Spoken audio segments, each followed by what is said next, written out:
इधर मुजफ्फरपुर में सीएम नीतीश की सभा है और गायघाट विधानसभा सीट के लिए वे प्रचार कर रहे हैं। आइए जुड़ते हैं।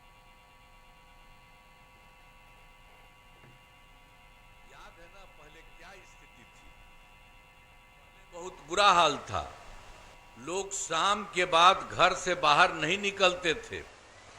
शाम के बाद कोई घरे से बाहर नहीं निकलता था, घर ही में रहता था। जानते हैं, हम कहीं जाते थे अपना घूमने के लिए अपने इलाके में, तो सबका बंदे रहता था।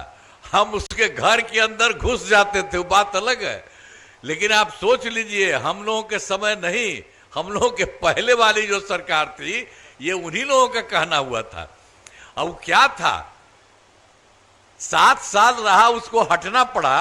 हटने के बाद तो आप जानते हैं, आज तक किसी महिला को, किसी को, पुरुष को कुछ किया था? अपनी पत्नी को बनवा दिया था। आप यही समझ लीजिए। तो ये सब काम उन लोगों का कोई काम था? कोई ढंग से कोई काम नहीं था। तो आप समझ लीजिए समाज में कितना विवाद होता था, कितना हिंदू मुस्लिम झगड़ा होता था। पढ़ाई का क्या हाल था, बहुत कम बच्चे पढ़ते थे, बहुत कम पढ़ाई होती थी। पहले इलाज का पूरा इंतजाम नहीं था, सड़कें बहुत कम थी, जो थी जी उनका बुरा हाल था। बिजली बहुत कम जगह थी। ये उन लोगों का यही सब हालत था। अब उसके बाद जब हम लोगों की सरकार बनी, तब से हम लोगों ने सबके हित में काम करना शुरू किया। शुरू से ही बिहार के विकास का काम हो रहा।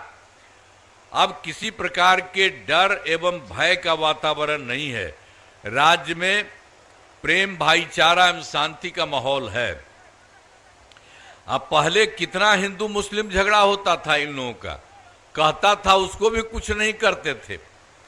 तो हम लोगों ने 2006 से ही कब्रिस्तानों की घेराबंदी करा दी, शुरू की।